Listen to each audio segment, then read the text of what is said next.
Our Derby Sweepstakes, by Arthur Conan Doyle. Bob, I shouted. No answer. Bob. A rapid crescendo of snores ending in a prolonged gasp. Wake up, Bob. What the deuce is the row? Said a very sleepy voice. It's nearly breakfast time, I explained. Bother breakfast time, said the rebellious spirit in the bed. And here's a letter, Bob, said I. Why on earth couldn't you say so at once? Come on with it. On which cordial invitation I marched into my brother's room and perched myself upon the side of his bed. Here you are, said I. Indian stamp, Brindisi postmark. Who is it from? Mind your own business, Stumpy, said my brother, as he pushed back his curly tangled locks, and after rubbing his eyes proceeded to break the seal. Now, if there is one appellation for which above all others I have a profound contempt, it is this one of Stumpy.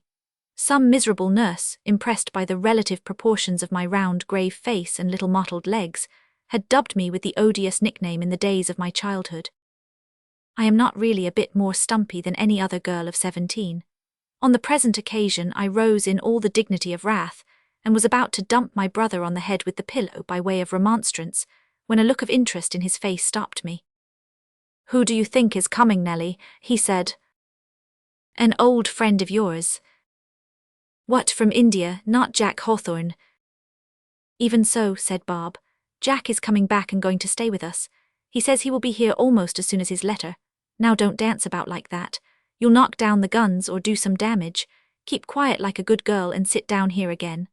Bob spoke with all the weight of the 22 summers which had passed over his toasy head, so I calmed down and settled into my former position. Won't it be jolly? I cried. But Bob, the last time he was here he was a boy and now he is a man. He won't be the same Jack at all. Well, for that matter, said Bob, you were only a girl then, a nasty little girl with ringlets, while now. What now? I asked. Bob seemed actually on the eve of paying me a compliment. Well, you haven't got the ringlets, and you are ever so much bigger, you see, and nastier. Brothers are a blessing for one thing. There is no possibility of any young lady getting unreasonably conceited if she be endowed with them. I think they were all glad at breakfast time to hear of Jack Hawthorne's promised advent. By all, I mean my mother and Elsie and Bob.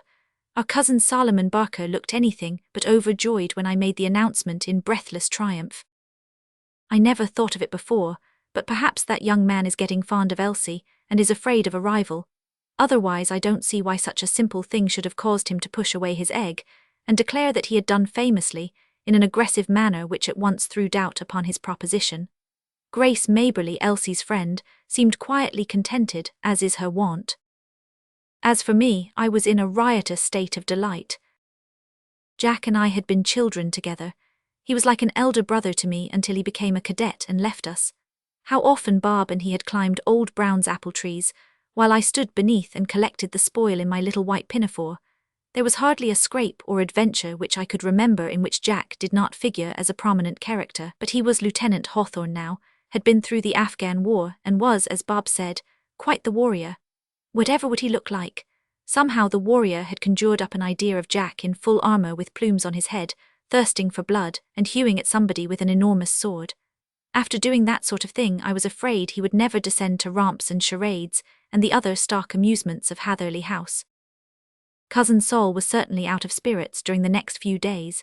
He could be hardly persuaded to make a fourth at lawn tennis, but showed an extraordinary love of solitude and strong tobacco. We used to come across him in the most unexpected places, in the shrubbery and down by the river, on which occasions, if there was any possibility of avoiding us, he would gaze rigidly into the distance, and utterly ignore feminine shouts and the waving of parasols. It was certainly very rude of him. I got hold of him one evening before dinner, and drawing myself up to my full height of 5 feet 4.5 inches, I proceeded to give him a piece of my mind, a process which Bob characterizes as the height of charity, since it consists in my giving away what I am most in need of myself. Cousin Sol was lounging in a rocking chair with the Times before him, gazing moodily over the top of it into the fire. I ranged up alongside and poured in my broadside. We seem to have given you some offence, Mr. Barker, I remarked with lofty courtesy. What do you mean, Nell? asked my cousin, looking up at me in surprise. He had a very curious way of looking at me, had Cousin Sol. You appear to have dropped our acquaintance, I remarked, and then suddenly descending from my heroics, you are stupid, Sol, what's been the matter with you? Nothing, Nell, at least nothing of any consequence. You know my medical examination is in 2 months, and I am reading for it. Oh, said I in a bristle of indignation, if that's it, there's no more to be said. Of course, if you prefer bones to your female relations, it's all right. There are young men who would rather make themselves agreeable than mope in corners and learn how to prod people with knives. With which epitome of the noble science of surgery, I proceeded to straighten some refractory antimacassars with unnecessary violence. I could see Sol looking with an amused smile at the angry little blue-eyed figure in front of him. Don't blow me up, Nell, he said. I have been plucked once, you know. Besides, looking grave, you'll have amusement enough when this, what is his name, Lieutenant Hawthorne comes. Jack won't go and associate with mummies and skeletons, at any rate, I remarked. Do you always call him Jack? Asked the student. Of course I do, John sounds so stiff. Oh, it does it? Said my companion doubtfully. I still had my theory about Elsie running in my head. I thought I might try and set the matter in a more cheerful light. Sol had got up and was staring out of the open window. I went over to him and glanced up timidly into his usually good-humoured face, which was now looking very dark and discontented.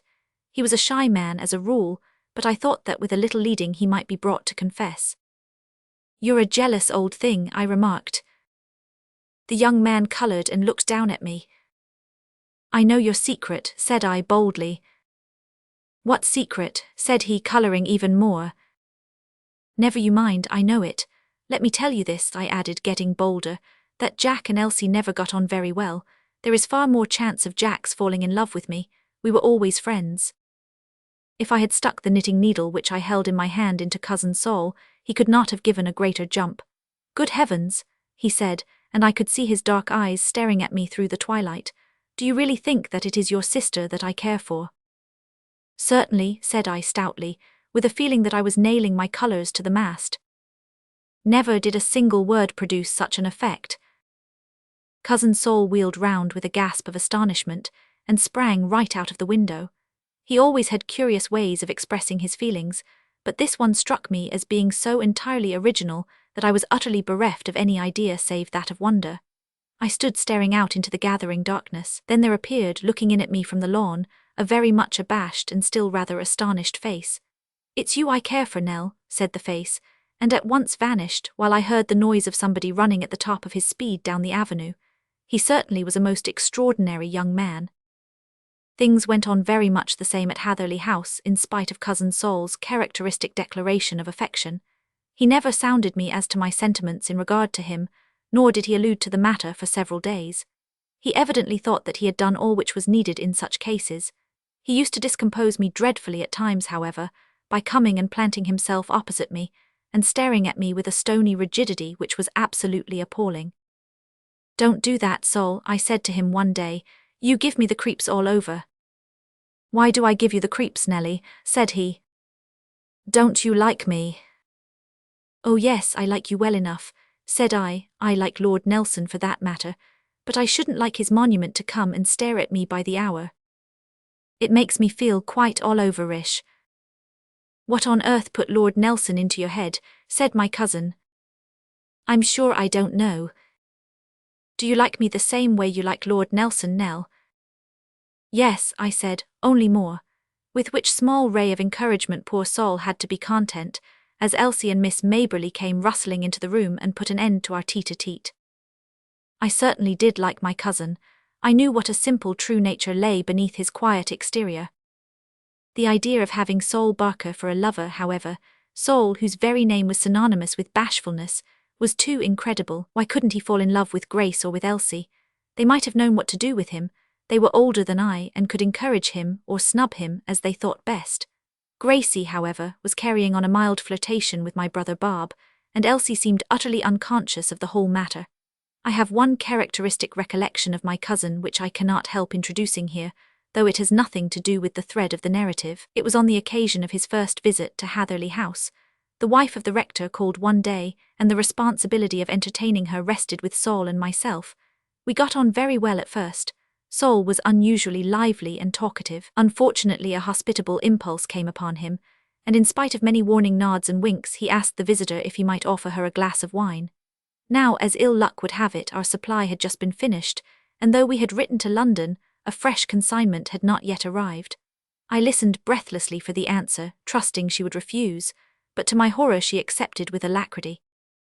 "Never mind ringing, Nell," said Saul. "I'll act as butler." And with a confident smile, he marched into the little cupboard in which the decanters were usually kept. It was not until he was well in that he suddenly recollected, having heard us mention in the morning that there was none in the house. His mental anguish was so great that he spent the remainder of Mrs. Salter's visit in the cupboard, utterly refusing to come out until after her departure. Had there been any possibility of the wine-press having another egress, or leading anywhere, matters would not have been so bad. But I knew that old Mrs. Salter was as well up in the geography of the house as I was myself. She stayed for 3/4 of an hour waiting for Saul's reappearance, and then went away in high dudgeon. "My dear," she said, recounting the incident to her husband, and breaking into semi-scriptural language in the violence of her indignation, the cupboard seemed to open and swallow him. "Jack is coming down by the 2 o'clock train," said Bob one morning, coming in to breakfast with a telegram in his hand. I could see Saul looking at me reproachfully, but that did not prevent me from showing my delight at the intelligence. "We'll have awful fun when he comes," said Bob. "We'll drag the fish pond and have no end of a lark. Won't it be jolly, Saul?" Saul's opinion of its jollity was evidently too great to be expressed in words, for he gave an inarticulate grunt as answer. I had a long cogitation on the subject of Jack in the garden that morning. After all, I was becoming a big girl, as Bob had forcibly reminded me. I must be circumspect in my conduct now. A real live man had actually looked upon me with the eyes of love. It was all very well, when I was a child, to have Jack following me about and kissing me, but I must keep him at a distance now. I remembered how he presented me with a dead fish once which he had taken out of the Hatherley brook, and how I treasured it up among my most precious possessions, until an insidious odour in the house had caused the mother to send an abusive letter to Mr. Burton, who had pronounced our drainage to be all that could be desired. I must learn to be formal and distant. I pictured our meeting to myself, and went through a rehearsal of it. The holly bush represented Jack, and I approached it solemnly, made it a stately courtesy, and held out my hand with, "So glad to see you, Lieutenant Hawthorne." Elsie came out while I was doing it, but made no remark. I heard her ask Saul at luncheon, however, whether idiocy generally ran in families, or was simply confined to individuals, at which poor Saul blushed furiously, and became utterly incoherent in his attempts at an explanation. Our farmyard opens upon the avenue about halfway between Hatherley House and the lodge. Saul and I and Mr. Nicholas Conan, the son of a neighbouring squire, went down there after lunch. This imposing demonstration was for the purpose of quelling a mutiny which had broken out in the hen house. The earliest tidings of the rising had been conveyed to the house by young Bayliss, son and heir of the henkeeper, and my presence had been urgently requested. Let me remark in parenthesis that fowls were my special department in domestic economy, and that no step was ever taken in their management without my advice and assistance. Old Bayliss hobbled out upon our arrival, and informed us of the full extent of the disturbance. It seems that the crested hen and the bantam cock had developed such length of wing that they were enabled to fly over into the park, and that the example of these ringleaders had been so contagious that even such steady old matrons as the bandy-legged Cochin China had developed roving propensities and pushed their way into forbidden ground. A council of war was held in the yard, and it was unanimously decided that the wings of the recalcitrants must be clipped. What a scamper we had, by we I mean Mr. Conan and myself, while cousin Saul hovered about in the background with the scissors and cheered us on. The two culprits clearly knew that they were wanted, for they rushed under the hayricks and over the coops, until there seemed to be at least half a dozen crested hens and bantam cocks dodging about in the yard. The other hens were mildly interested in the proceedings, and contented themselves with an occasional derisive cluck, with the exception of the favourite wife of the bantam, who abused us roundly from the top of the coop. The ducks were the most aggravating portion of the community, for though they had nothing to do with the original disturbance, they took a warm interest in the fugitives, waddling behind them as fast as their little yellow legs would carry them, and getting in the way of the pursuers. "We have it," I gasped as the crested hen was driven into a corner. "Catch it, Mr. Conan. Oh, you've missed it, you've missed it. Get in the way, Sol. Oh dear, it's coming to me." "Well done, Miss Montague," cried Mr. Conan as I seized the wretched fowl by the leg as it fluttered past me, and proceeded to tuck it under my arm to prevent any possibility of escape. "Let me carry it for you." No, I want you to catch the cock. There it goes, there, behind the hayrick. You go to one side and I'll go to the other." "It's going through the gate," shouted Sol. "Shoo," cried I, "shoo. Oh, it's gone." And we both made a dart into the park in pursuit, tore round the corner into the avenue, and there I found myself face to face with a sunburned young man in a tweed suit, who was lounging along in the direction of the house. There was no mistaking those laughing grey eyes, though I think if I had never looked at him some instinct would have told me that it was Jack. How could I be dignified with the crested hen tucked under my arm? I tried to pull myself up, but the miserable bird seemed to think that it had found a protector at last, for it began to cluck with redoubled vehemence. I had to give it up in despair and burst into a laugh, while Jack did the same. "How are you, Nell?" he said, holding out his hand, and then in an astonished voice, "Why, you're not a bit the same as when I saw you last." "Well, I had a hen under my arm then," said I. "Who would have thought that little Nell would have developed into a woman?" said Jack, still lost in amazement. "You didn't expect me to develop into a man, did you?" said I in high indignation, and then suddenly dropping all reserve, "We're awfully glad you've come, Jack. Never mind going up to the house. Come and help us to catch that bantam cock." "Right you are," said Jack in his old cheery way, still keeping his eyes firmly fixed upon my countenance. "Come on," and away the three of us scampered across the park, with poor Sol aiding and abetting with the scissors and the prisoner in the rear. Jack was a very crumpled-looking visitor by the time he paid his respects to the mother that afternoon, and my dreams of dignity and reserve were scattered to the winds. We had quite a party at Hatherley House that May. There were Bob and Sol and Jack Hawthorne and Mr. Nicholas Cronin. Then there were Miss Maberly and Elsie and mother and myself. On an emergency we could always muster half a dozen visitors from the houses round, so as to have an audience when charades or private theatricals were attempted. Mr. Cronin, an easy-going athletic young Oxford man, proved to be a great acquisition, having wonderful powers of organisation and execution. Jack was not nearly as lively as he used to be. In fact, we unanimously accused him of being in love, at which he looked as silly as young men usually do on such occasions, but did not attempt to deny the soft impeachment. "What shall we do today?" said Bob one morning. "Can anybody make a suggestion?" "Drag the pond," said Mr. Cronin.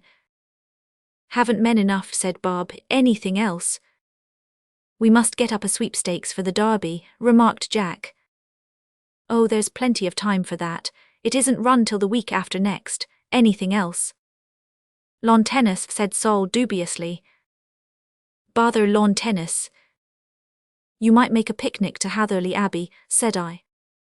"Capital," cried Mr. Cronin. "The very thing." "What do you think, Bob?" "First class," said my brother, grasping eagerly at the idea. "Picnics are very dear to those who are in the first stage of the tender passion." "Well, how are we to go, Nell?" asked Elsie. "I won't go at all," said I. "I'd like to awfully, but I have to plant those ferns Sol got me. You had better walk. It is only 3 miles and young Bayliss can be sent over with the basket of provisions." "You'll come, Jack," said Bob. Here was another impediment. The lieutenant had twisted his ankle yesterday. He had not mentioned it to anyone at the time, but it was beginning to pain him now. "Couldn't do it really," said Jack. 3 miles there and 3 back. "Come on, don't be lazy," said Bob. "My dear fellow," answered the lieutenant, "I have had walking enough to last me the rest of my life. If you had seen how that energetic general of ours bustled me along from Kabul to Kandahar, you'd sympathize with me." "Leave the veteran alone," said Mr. Nicholas Cronin. "Pity the war-worn soldier," remarked Bob. "None of your chaff," said Jack. "I'll tell you what I'll do," he added, brightening up. "You let me have the trap, Bob, and I'll drive over with Nell as soon as she has finished planting her ferns. We can take the basket with us. You'll come, won't you, Nell?" "All right," said I, and Bob having given his assent to the arrangement, and everybody being pleased, except Mr. Solomon Barker, who glared with mild malignancy at the soldier. The matter was finally settled, and the whole party proceeded to get ready, and finally departed down the avenue. It was an extraordinary thing how that ankle improved after the last of the troop had passed round the curve of the hedge. By the time the ferns were planted, and the gig got ready, Jack was as active and lively as ever he was in his life. "You seem to have got better very suddenly," I remarked as we drove down the narrow, winding country lane. "Yes," said Jack. "The fact is, Nell, there never was anything the matter with me. I wanted to have a talk with you." "You don't mean to say you would tell a lie in order to have a talk with me?" I remonstrated. "40, said Jack stoutly. I was too lost in contemplation of the depths of guile in Jack's nature to make any further remark. I wondered whether Elsie would be flattered or indignant were anyone to offer to tell so many lies in her behalf. "We used to be good friends when we were children, Nell," remarked my companion. "Yes," said I, looking down at the rug which was thrown over my knees. I was beginning to be quite an experienced young lady by this time, you see, and to understand certain inflections of the masculine voice, which are only to be acquired by practice. "You don't seem to care for me now as much as you did then," said Jack. I was still intensely absorbed in the leopard's skin in front of me. "Do you know, Nellie," continued Jack, "that when I have been camping out in the frozen passes of the Himalayas, when I have seen the hostile array in front of me, in fact, suddenly dropping into bathos, all the time I was in that beastly hole Afghanistan, I used to think of the little girl I had left in England." "Indeed," I murmured. "Yes," said Jack, "I bore the memory of you in my heart, and then when I came back you were a little girl no longer. I found you a beautiful woman, Nellie, and I wondered whether you had forgotten the days that were gone." Jack was becoming quite poetical in his enthusiasm. By this time he had left the old bay pony entirely to its own devices, and it was indulging in its chronic propensity of stopping and admiring the view. "Look here, Nellie," said Jack, with a gasp like a man who is about to pull the string of his shower bath. "One of the things you learn in campaigning is to secure a good thing whenever you see it. Never delay or hesitate, for you never know that some other fellow may not carry it off while you are making up your mind." "It's coming now," I thought in despair, "and there's no window for Jack to escape by after he has made the plunge." I had gradually got to associate the ideas of love and jumping out of windows, ever since poor Saul's confession. "Do you think, Nell," said Jack, "that you could ever care for me enough to share my lot forever? Could you ever be my wife, Nell?" He didn't even jump out of the trap. He sat there beside me, looking at me with his eager grey eyes while the pony strolled along, cropping the wild flowers on either side of the road. It was quite evident that he intended having an answer. Somehow as I looked down I seemed to see a pale, shy face looking in at me from a dark background, and to hear Saul's voice as he declared his love. Poor fellow. He was first in the field at any rate. "Could you, Nell?" asked Jack once more. "I like you very much, Jack," said I, looking up at him nervously, but, how his face changed at that monosyllable, "I don't think I like you enough for that, besides I'm so young, you know. I suppose I ought to be very much complimented, and that sort of thing by your offer, but you mustn't think of me in that light any more." "You refuse me, then?" said Jack, turning a little white. "Why don't you go and ask Elsie?" cried I in despair. "Why should you all come to me?" "I don't want Elsie," cried Jack, giving the pony a cut with his whip which rather astonished that easy-going quadruped. "What do you mean by all, Nell?" No answer. "I see how it is," said Jack bitterly. "I've noticed how that cousin of yours has been hanging round you ever since I have been here. You are engaged to him." "No, I'm not," said I. "Thank God for that," responded Jack devoutly. "There is some hope yet. Perhaps you will come to think better of it in time. Tell me, Nellie, are you fond of that fool of a medical student?"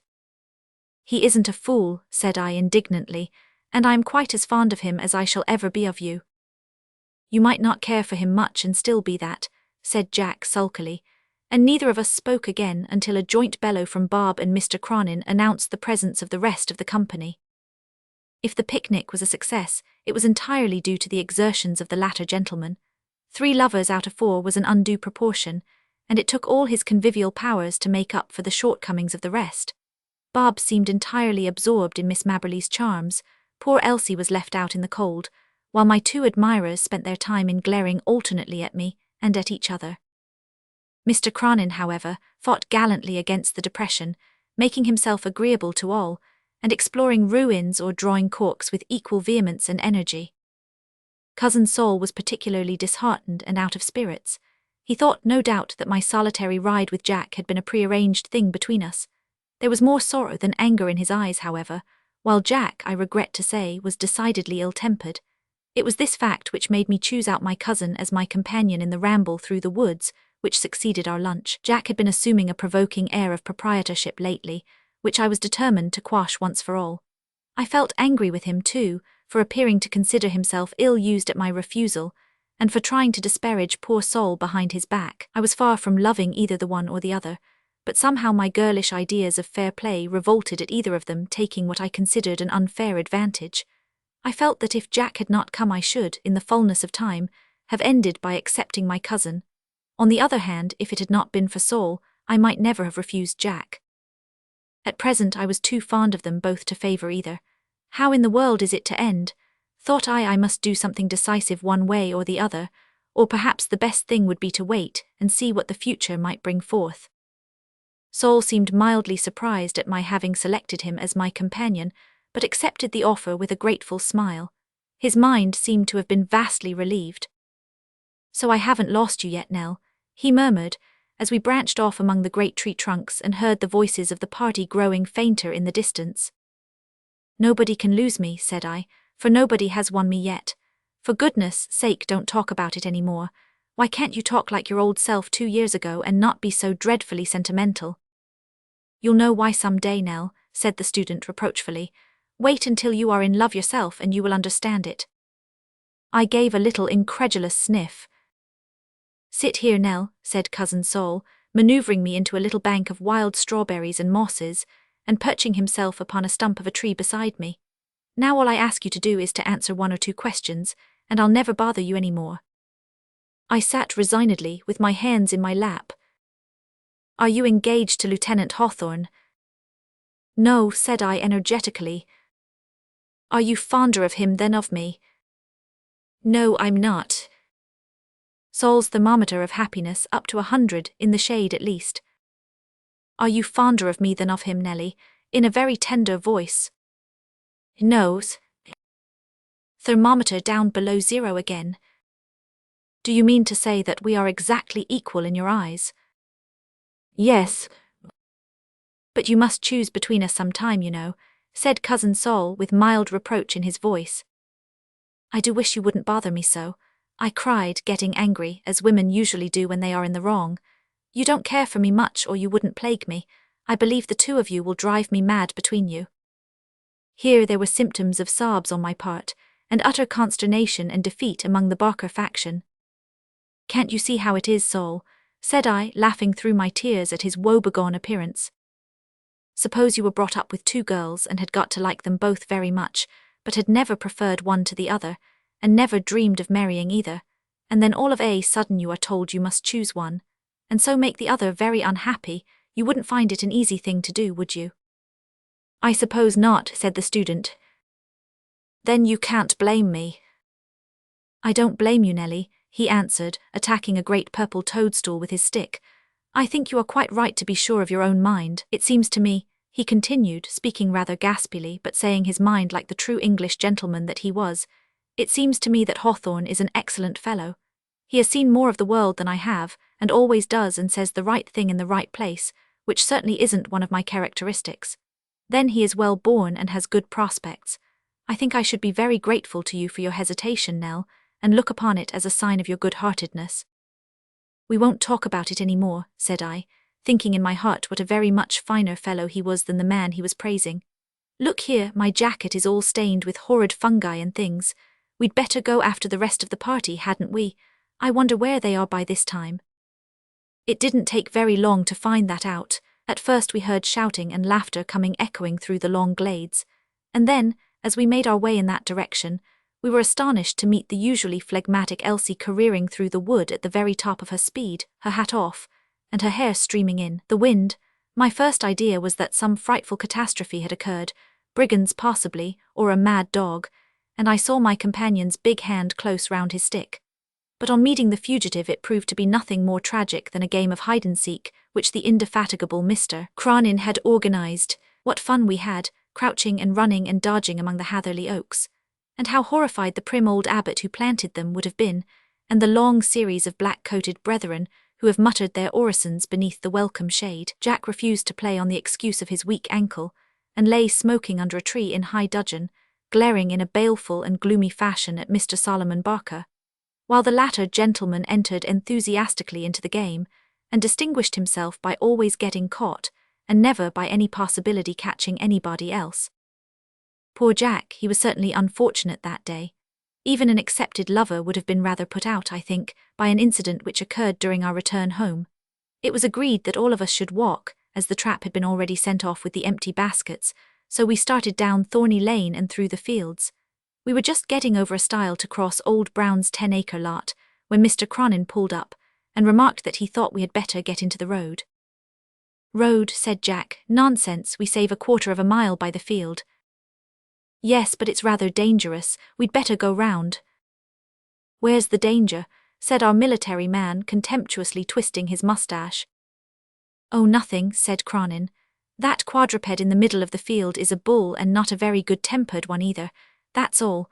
I don't think that the ladies should be allowed to go." "We won't go," said the ladies in chorus. "Then come round by the hedge and get into the road," suggested Saul. "You may go as you like," said Jack rather testily, "but I am going across the field." "Don't be a fool, Jack," said my brother. "You fellows may think it right to turn tail at an old cow, but I don't. It hurts my self-respect, you see, so I shall join you at the other side of the farm." With which speech Jack buttoned up his coat in a truculent manner, waved his cane jauntily, and swaggered off into the 10-acre lot. We clustered about the stile and watched the proceedings with anxiety. Jack tried to look as if he were entirely absorbed in the view and in the probable state of the weather, for he gazed about him and up into the clouds in an abstracted manner. His gaze generally began and ended, however, somewhere in the direction of the bull. That animal, after regarding the intruder with a prolonged stare, had retreated into the shadow of the hedge at one side, while Jack was walking up the long axis of the field. "It's all right," said I, "it's got out of his way." "I think it's leading him on," said Mr. Nicholas Conan. "It's a vicious, cunning brute." Mr. Conan had hardly spoken before the bull emerged from the hedge, and began pawing the ground, and tossing its wicked black head in the air. Jack was in the middle of the field by this time, and affected to take no notice of his companion, though he quickened his pace slightly. The bull's next manoeuvre was to run rapidly round in 2 or 3 small circles, and then it suddenly stopped, bellowed, put down its head, elevated its tail, and made for Jack at the very top of its speed. There was no use pretending to ignore its existence any longer. Jack faced round and gazed at it for a moment. He had only his little cane in his hand to oppose to the half-ton of irate beef which was charging toward him. He did the only thing that was possible, namely, to make for the hedge at the other side of the field. At first Jack hardly condescended to run, but went off with a languid, contemptuous trot, a sort of compromise between his dignity and his fear, which was so ludicrous that, frightened as we were, we burst into a chorus of laughter. By degrees, however, as he heard the galloping of hoofs sounding nearer and nearer, he quickened his pace, until ultimately he was in full flight for shelter, with his hat gone and his coat-tails fluttering in the breeze, while his pursuer was not 10 yards behind him. If all Ayub Khan's cavalry had been in his rear, our Afghan hero could not have done the distance in a shorter time. Quickly as he went, the bull went quicker still, and the two seemed to gain the hedge almost at the same moment. We saw Jack spring boldly into it, and the next moment he came flying out at the other side as if he had been discharged from a cannon, while the bull indulged in a series of triumphant bellows through the hole which he had made. It was a relief to us all to see Jack gather himself up and start off for home without a glance in our direction.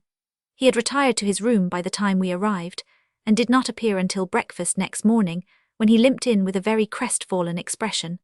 None of us was hard-hearted enough to allude to the subject, however, and by judicious treatment we restored him before lunchtime to his usual state of equanimity. It was a couple of days after the picnic that our great Derby sweepstakes was to come off.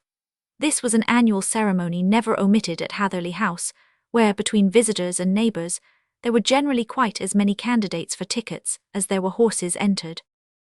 "The sweepstakes, ladies and gentlemen, comes off tonight," said Bob in his character of head of the house. "The subscription is 10 shillings. Second gets quarter of the pool, and third has his money returned. No one is allowed to have more than one ticket, or to sell his ticket after drawing it. The drawing will be at 7:30.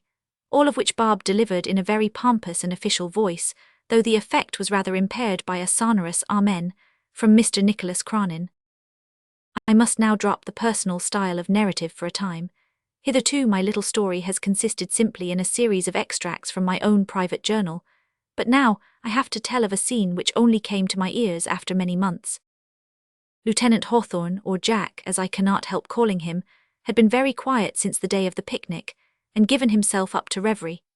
Now, as luck would have it, Mr. Solomon Barker sauntered into the smoking room after luncheon on the day of the sweepstakes, and found the lieutenant puffing moodily in solitary grandeur upon one of the settees. It would have seemed cowardly to retreat, so the student sat down in silence and began turning over the pages of the graphic. Both the rivals felt the situation to be an awkward one. They had been in the habit of studiously avoiding each other's society, and now they found themselves thrown together suddenly, with no third person to act as a buffer. The silence began to be oppressive. The lieutenant yawned and coughed with overacted nonchalance, while honest Sol felt very hot and uncomfortable, and continued to stare gloomily at the paper in his hand. The ticking of the clock, and the click of the billiard balls across the passage, seemed to grow unendurably loud and monotonous. Sol glanced across once, but catching his companion's eye in an exactly similar action, the two young men seemed simultaneously to take a deep and all-absorbing interest in the pattern of the cornice. "Why should I quarrel with him?" thought Sol to himself. "After all, I want nothing but fair play. Probably I shall be snubbed, but I may as well give him an opening." Sol's cigar had gone out. The opportunity was too good to be neglected. "Could you oblige me with a fusee, Lieutenant?" he asked. The lieutenant was sorry, extremely sorry, but he was not in possession of a fusee. This was a bad beginning. Chilly politeness was even more repulsing than absolute rudeness, but Mr. Solomon Barker, like many other shy men, was audacity itself when the ice had once been broken. He would have no more bickerings or misunderstandings. Now was the time to come to some definite arrangement. He pulled his armchair across the room and planted himself in front of the astonished soldier. "You're in love with Miss Nellie Montague," he remarked. Jack sprang off the settee with as much rapidity as if Farmer Brown's bull were coming in through the window. "And if I am, sir," he said, twisting his tawny mustache, "what the devil is that to you?" "Don't lose your temper," said Sol. "Sit down again and talk the matter over like a reasonable Christian. I am in love with her too." "What the deuce is the fellow driving at?" thought Jack as he resumed his seat, still simmering after his recent explosion. "So the long and the short of it is that we are both in love with her," continued Sol, emphasizing his remarks with his bony forefinger. "What then?" said the lieutenant, showing some symptoms of a relapse. "I suppose that the best man will win, and that the young lady is quite able to choose for herself. You don't expect me to stand out of the race just because you happen to want the prize, do you?" "That's just it," cried Sol. "One of us will have to stand out. You've hit the right idea there. You see, Nellie, Miss Montague I mean, is, as far as I can see, rather fonder of you than of me, but still fond enough of me not to wish to grieve me by a positive refusal." "Honesty compels me to state," said Jack in a more conciliatory voice than he had made use of hitherto, "that Nellie, Miss Montague I mean, is rather fonder of you than of me, but still, as you say, fond enough of me not to prefer my rival openly in my presence." "I don't think you're right," said the student. "In fact, I know you are not, for she told me as much with her own lips. However, what you say makes it easier for us to come to an understanding. It is quite evident that as long as we show ourselves to be equally fond of her, neither of us can have the slightest hope of winning her." "There's some sense in that," said the lieutenant reflectively, "but what do you propose?" "I propose that one of us stand out, to use your own expression. There is no alternative." "But who is to stand out?" asked Jack. "Ah, that is the question. I can claim to having known her longest. I can claim to having loved her first. Matters seem to have come to a deadlock." Neither of the young men was in the least inclined to abdicate in favor of his rival. "Look here," said the student, "let us decide the matter by lot." This seemed fair, and was agreed to by both. A new difficulty arose, however. Both of them felt sentimental objections toward risking their angel upon such a paltry chance as the turn of a coin or the length of a straw. It was at this crisis that an inspiration came upon Lieutenant Hawthorne. "I'll tell you how we will decide it," he said. "You and I are both entered for our Derby sweepstakes. If your horse beats mine, I give up my chance. If mine beats yours, you leave Miss Montague forever. Is it a bargain?" "I have only one stipulation to make," said Saul. "It is 10 days yet before the race will be run. During that time neither of us must attempt to take an unfair advantage of the other. We shall both agree not to press our suit until the matter is decided." "Done," said the soldier. "Done," said Solomon. And they shook hands upon the agreement. I had, as I have already observed, no knowledge of the conversation which had taken place between my suitors. I may mention incidentally that during the course of it I was in the library, listening to Tennyson, read aloud in the deep musical voice of Mr. Nicholas Conan. I observed, however, in the evening that these two young men seemed remarkably excited about their horses, and that neither of them was in the least inclined to make himself agreeable to me, for which crime I am happy to say that they were both punished by drawing rank outsiders. Eurydice, I think, was the name of Sol S., while Jack's was Bicycle. Mr. Conan drew an American horse named Iroquois, and all the others seemed fairly well pleased. I peeped into the smoking room before going to bed, and was amused to see Jack consulting the sporting prophet of the field, while Sol was deeply immersed in the Gazette. This sudden mania for the turf seemed all the more strange, since I knew that if my cousin could distinguish a horse from a cow, it was as much as any of his friends would give him credit for. The 10 succeeding days were voted very slow by various members of the household. I cannot say that I found them so. Perhaps that was because I discovered something very unexpected and pleasing in the course of that period. It was a relief to be free of any fear of wounding the susceptibilities of either of my former lovers. I could say what I chose and do what I liked now, for they had deserted me completely, and handed me over to the society of my brother Bob and Mr. Nicholas Conan. The new excitement of horse racing seemed to have driven their former passion completely out of their minds. Never was a house so deluged with special tips, and every vile print which could by any possibility have a word bearing upon the training of the horses or their antecedents. The very grooms in the stable were tired of recounting how Bicycle was descended from Velocipede, or explaining to the anxious medical student how Eurydice was by Orpheus out of Hades. One of them discovered that her maternal grandmother had come in third for the Eber handicap, but the curious way in which he stuck the half-crown which he received into his left eye, while he winked at the coachman with his right, throws some doubt upon the veracity of his statement. As he remarked in a beery whisper that evening, "The bloke'll never know the differ, and it's worth $1 for him to think as it's true." As the day drew nearer, the excitement increased. Mr. Conan and I used to glance across at each other and smile as Jack and Sol precipitated themselves upon the papers at breakfast and devoured the list of the betting. But matters culminated upon the evening immediately preceding the race. The lieutenant had run down to the station to secure the latest intelligence, and now he came rushing in, waving a crushed paper frantically over his head. "Eurydice is scratched," he yelled.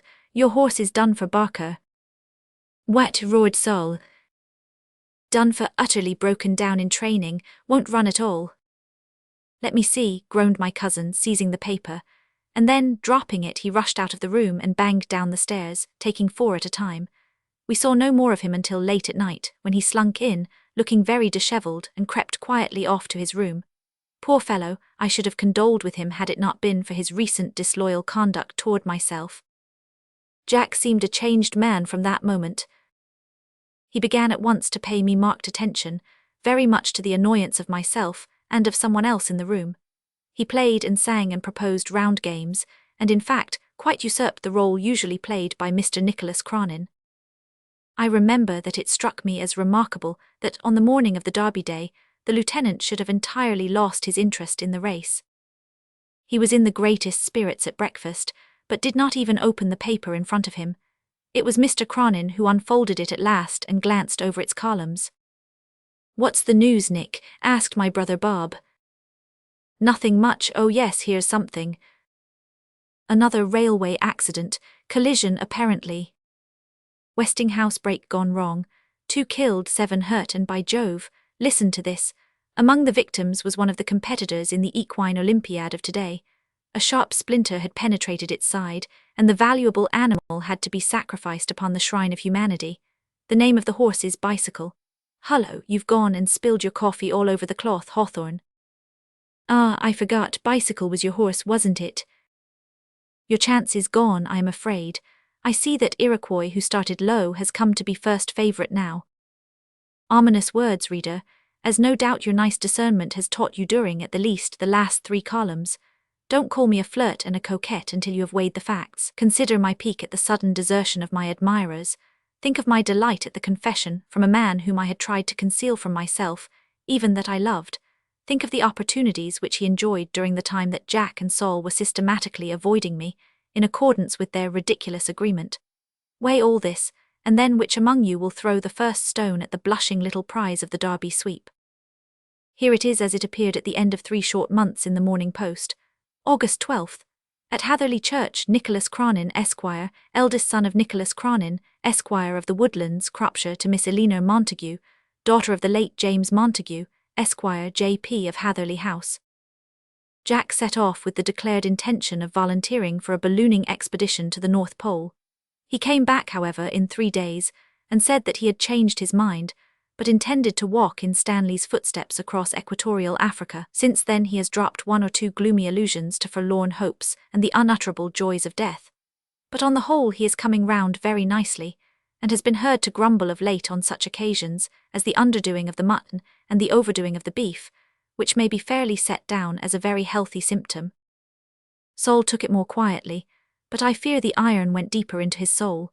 However, he pulled himself together like a dear brave fellow as he is, and actually had the hardihood to propose the bridesmaids, on which occasion he became inextricably mixed up in a labyrinth of words. He washed his hands of the mutinous sentence, however, and resumed his seat in the middle of it, overwhelmed with blushes and applause.